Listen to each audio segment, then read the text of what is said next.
अस्सलाम वालेकुम नाजरीन। यमन ने एक बार फिर साबित कर दिया है कि वे न सिर्फ अपनी सरजमीन बल्कि मजलूमों के हक के लिए हर मोर्चे पर खड़ा है।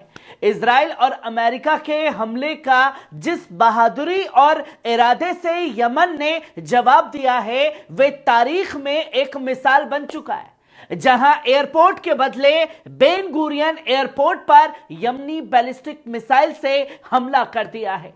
वहीं तेल अवीव में ड्रोन अटैक किया है। वहीं लाल सागर में दुश्मनों के जहाजों को निशाना बनाकर यमन ने दिखा दिया है कि उनके इरादे फौलादी हैं।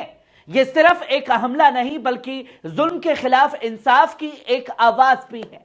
अमेरिका और इजराइल जो दुनिया को डराने और दबाने की ताकत रखते थे, आज यमन की मिसाइलों और ड्रोन हमलों के सामने बेबस नजर आते हैं। इजरायली स्टॉक मार्केट की गिरावट और उनकी मुद्रा का अवमूल्यन ये बताने के लिए काफी है कि यमन के वार ने सिर्फ जंग के मैदान में नहीं बल्कि सियासत और माशी महाज पर भी उन्हें झकझोर कर रख दिया है। यमन की जंग मजलूम अवाम की आवाज बन चुकी है और गजा और फिलिस्तीन के हक के लिए यमन ने अपनी कुर्बानी की ताकत को दुनिया के सामने पेश कर दिया है। यह जंग किसी एक मुल्क की नहीं बल्कि इंसाफ और इंसानियत की है।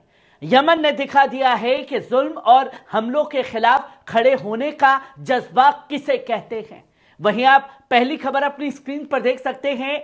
एयरपोर्ट के बदले बेन गुरियन एयरपोर्ट पर बैलिस्टिक मिसाइल का वार किया गया है। यमनी आर्म फोर्सेस ने यह ऐलान किया है कि उन्होंने फिलिस्तीन के कब्जे वाले इलाकों और अरब सागर में अहम ऑपरेशंस अंजाम दिए। यह कार्रवाई गजा की मदद और यमन पर इजराइल के हमलों का जवाब देने के लिए की गई है।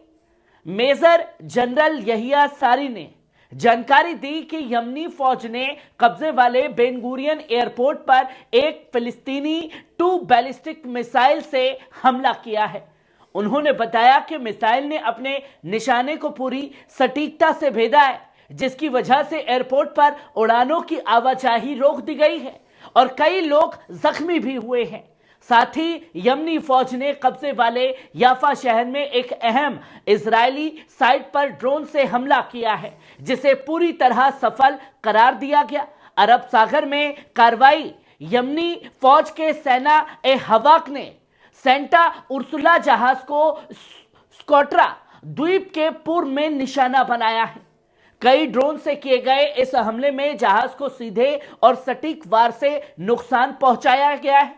यह कार्रवाई जहाज मालिक कंपनी द्वारा फिलिस्तीन के कब्जे वाले बंदरगाहों में जाने के प्रतिबंध का उल्लंघन करने पर की गई है। यमन के मेजर जनरल यहिया सारी ने कहा कि यमनी फौज के पास इतनी ताकत और टेक्नोलॉजी है कि वे इजराइल के कब्जे वाले इलाकों में ज्यादा अहम ठिकानों को निशाना बना सकते हैं। उन्होंने साफ किया कि यह कार्रवाई तब तक जारी रहेगी जब तक गजा पर हमले बंद नहीं होते और वहां से घेराबंदी खत्म नहीं की जाती। इजराइल की गिरती हालत, यमनी मिसाइल हमलों के बाद इजरायली स्टॉक मार्केट में भारी गिरावट आई है और उनकी मुद्रा का अवमूल्यन हुआ है।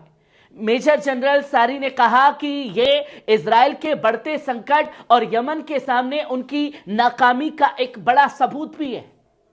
यमन की जंग मजलूमों की आवाज बन चुकी है।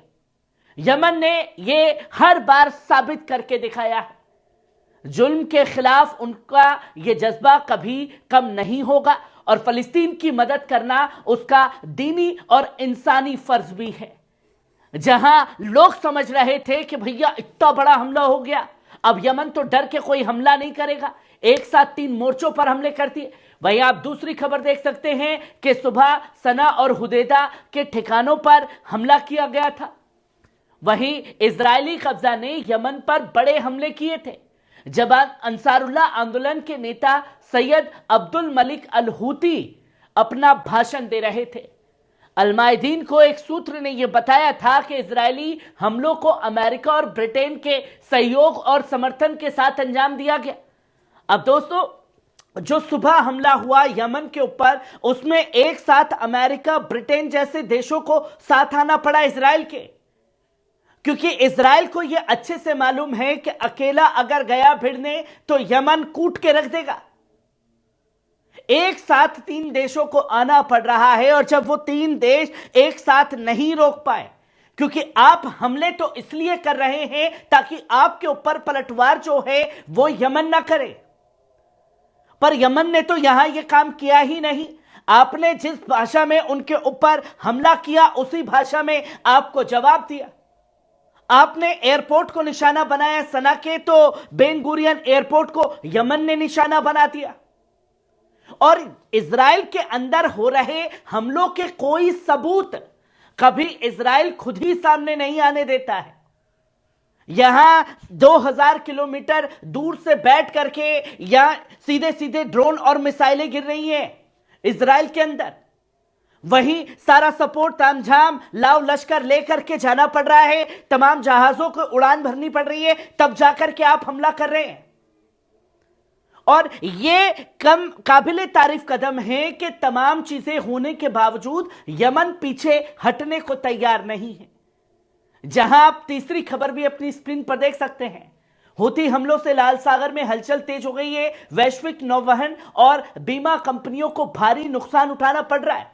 लाल सागर में हूती समूह के हमलों ने इस साल समुद्री युद्ध की गतिविधियों को बढ़ा दिया है, जिससे वैश्विक शिपिंग में भारी अव्यवस्था हुई है और बीमा कंपनियों को बड़े नुकसान का सामना करना पड़ा है।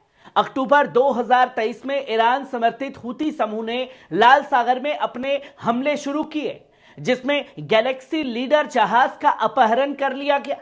इसके बाद दिसंबर 2023 में हमले बढ़ गए और इस साल भी कई मिसाइल हमलों में लाल सागर में व्यापारिक जहाजों को निशाना बनाया गया।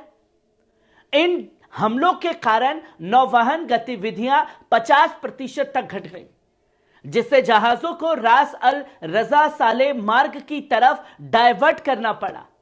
बीमा प्रीमियम में भी तेजी से वृद्धि हुई, जिससे युद्ध जोखिम के लिए अतिरिक्त शुल्क पहले ही 0.02% 0.03 बढ़कर हो गया, वही 0.75 हो गया, जिसकी तस्वीर लोगों के सामने आई है। वहीं सेंटा उर्सुला जहाज पर हमला और लाल सागर में असुरक्षा। हूती समूह ने रामबीर जहाज पर 2 मिसाइलें दागी, जिससे वे डूब गया।